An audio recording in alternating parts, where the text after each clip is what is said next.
Nous allons regarder comment travailler sur le pivot de Gauss avec une méthode plutôt simple, peut-être pas la plus efficace, mais au moins la plus simple.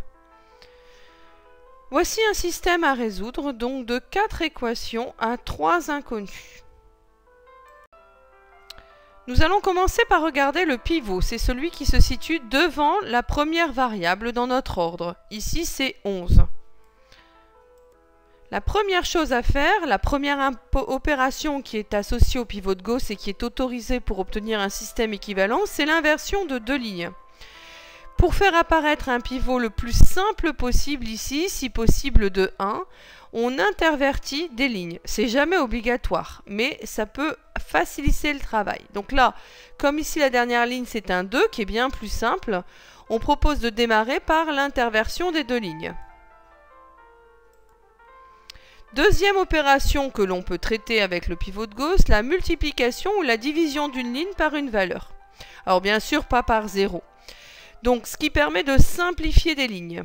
Et ce qui permet aussi de faire apparaître ici un pivot de 1 qui sera plus simple à travailler. Ici on va diviser la première ligne par 2, ici.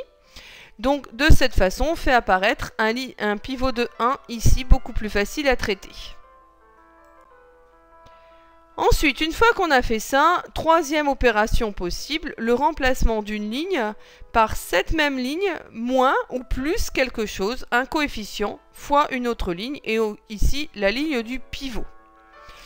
Donc, c'est ce qui va nous permettre de faire disparaître les inconnus. Si je pars d'ici, mon pivot qui est de 1, mon but, ça va être de faire disparaître le 9 ici, le 7 ici et le 11 là, en 3 opérations.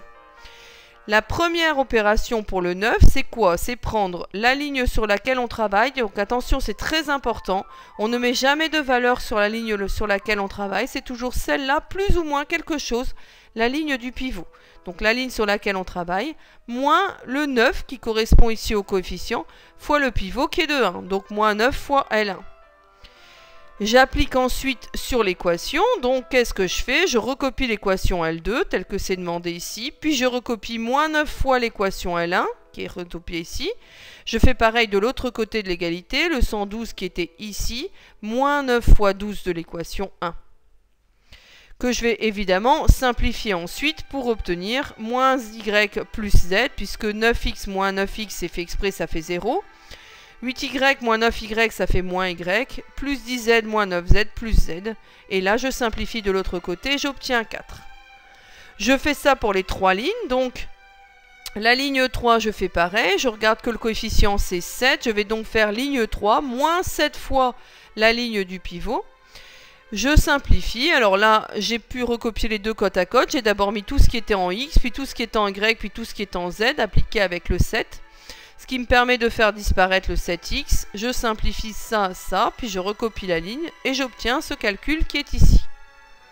Je fais la même chose avec la dernière, avec la nouvelle valeur qui est de 11, donc L4 moins 11 fois L1, qui fait disparaître le x. Et là, quand je commence à avoir l'habitude, je fais directement dans ma tête 10y moins 11y qui fait moins y, 5z moins 11z qui me fait moins 6z, et le calcul de l'autre côté de l'égalité. Alors, je n'ai pas fini, c'est la première étape. Donc, on n'a plus de qu'à recommencer cette fois-ci avec le deuxième pivot qui bascule ici comme étant sur la deuxième ligne. Donc, on laisse la première de côté. Le pivot devient moins 1. Je commence par faire apparaître un 1 en faisant moins la ligne. Donc, il y a un 1 qui apparaît. Et je vais me débarrasser des deux valeurs qui sont dessous. Donc, ici, en faisant la ligne 3, moins 5 fois la ligne 2 pour disparaître le 5 ici. J'applique le calcul ici global pour obtenir ces valeurs-là. Et puis pour la ligne 4, il va me suffire de faire celui-là plus cette ligne-là, donc qui est moins 1. Et donc je peux faire directement plus L2. Et en faisant ce calcul, j'obtiens cette valeur qui est ici.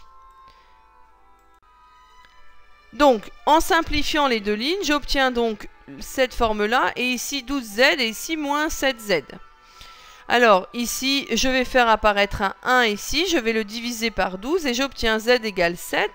Comme je constate que ma dernière ligne, c'est aussi qu'avec z, je vais d'abord vérifier que c'est bien la même ligne que j'obtiens, et j'obtiens bien la même ligne. Ça veut dire que ces deux équations eh bien finalement elles étaient dépendantes. Les 4 équations étaient dépendantes, le rang est uniquement de 3.